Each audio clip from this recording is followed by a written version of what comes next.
Salut les amis, c'est Jojo, j'espère que vous allez bien. Alors on continue notre série sur l'iPhone 8. Cette fois-ci, je vais vous donner les raisons qui vont vous pousser à acheter ce nouvel iPhone. Alors si vous êtes fan d'Android ou encore de Windows Phone, vous pouvez vous amuser à troller dans les commentaires. Pour les autres, voilà de quoi vous donner envie de le prendre. Tout d'abord le design, comme vous le savez, les produits Apple sont beaux et c'est le cas également pour celui-ci. Ce nouvel iPhone fait machine arrière avec un dos tout en verre qui est plus résistant que l'iPhone 4, heureusement, et paraît-il plus résistant que le Galaxy S8. On revient donc à dire qu'il est compatible avec la recharge sans fil, du coup vous allez pouvoir vous amuser à le recharger sans câble. Par exemple, c'est quelque chose qui est pratique lorsqu'on part en voyage. La majorité maintenant des aéroports, on a la recharge sans fil, donc pas besoin de câble, vous mettez votre téléphone et il recharge. Pareil pour certains autres magasins comme des Starbucks où on a des stations sans fil. Sur le dos, on a un appareil photo de 12 mégapixels avec une ouverture 1.8, c'est pareil que l'iPhone 7, sauf qu'il a été amélioré.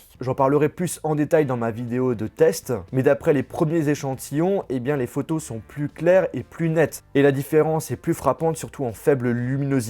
Et on voit également que le flash ainsi que la partie logicielle est bien plus efficace sur l'iPhone 8. Les photos sont rapides, les photos sont plutôt belles, ça fait plutôt bien son taf. Par contre, par rapport à d'autres appareils que j'ai déjà testés, ce n'est pas forcément le meilleur smartphone en photo. Mais il fait partie des meilleurs. En photo, sur la version Plus, vous avez toujours le zoom optique x2 et l'effet bokeh. Vous savez, c'est ce qui permet d'avoir un flou derrière le sujet. Et bien là, par rapport au 7 Plus, on a Portrait Lighting, certes en bêta, mais qui est cool puisqu'on peut modifier la lumière du flou à travers plusieurs effets. J'ai testé et malgré le fait que ça soit en bêta, je trouve qu'il se débrouille plutôt bien. En utilisant ce mode, on a l'impression d'être un véritable photographe. On a vu l'arrière, maintenant on va s'intéresser à la face avant. Et là, on change pas, l'écran reste toujours le même, 4,7 pouces pour le petit modèle et 5,5 pouces pour le plus grand. Au niveau de la définition, on a un petit peu plus que du HD sur le 4,7 pouces et du Full HD pour le 5,5 pouces. Par contre, nouveau changement, l'écran propose la technologie True Tone. Il bénéficie ainsi d'un contraste qui s'adapte automatiquement à la luminosité ambiante. Par exemple, vous êtes dans une pièce qui est sombre, et bien l'écran va tirer vers le jaune. Et inversement, si vous êtes dehors où il y a plein soleil, et bien là l'écran va tirer vers le bleu.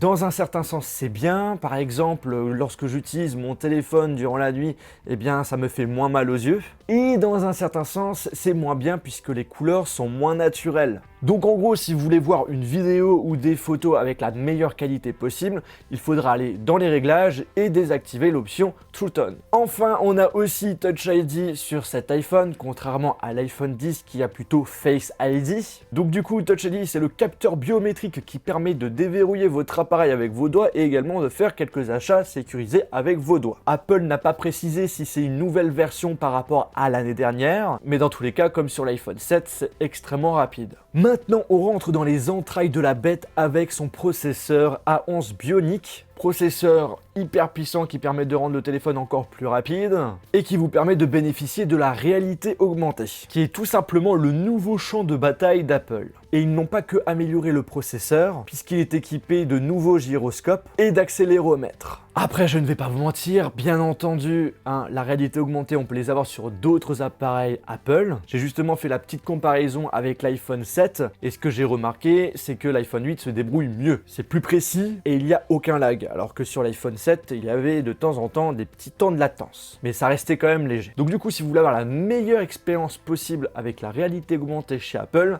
voilà, l'iPhone 8. Autre raison de passer maintenant à l'iPhone 8, il propose désormais la norme Bluetooth 5.0. Alors certes, il faut avoir les appareils compatibles pour bénéficier de ces nouveautés, mais c'est quand même cool de l'avoir. Le Bluetooth 5.0, c'est une meilleure portée, moins d'interférences et un meilleur rendu au niveau du son. Parce que maintenant, on a une qualité audio équivalente au CD. En parlant de son, j'étais obligé de parler d'haut-parleurs, et ce que je peux vous dire, c'est que les haut-parleurs sont meilleurs sur l'iPhone 8. Alors déjà que j'étais satisfait sur l'iPhone 7, bah là je peux vous le dire que sur l'iPhone 8, ça déboîte. Déjà, le son est plus puissant et les basses sont bien plus présentes. Et puis pour finir, autre raison d'acheter l'iPhone 8, le prix par rapport à l'iPhone 10.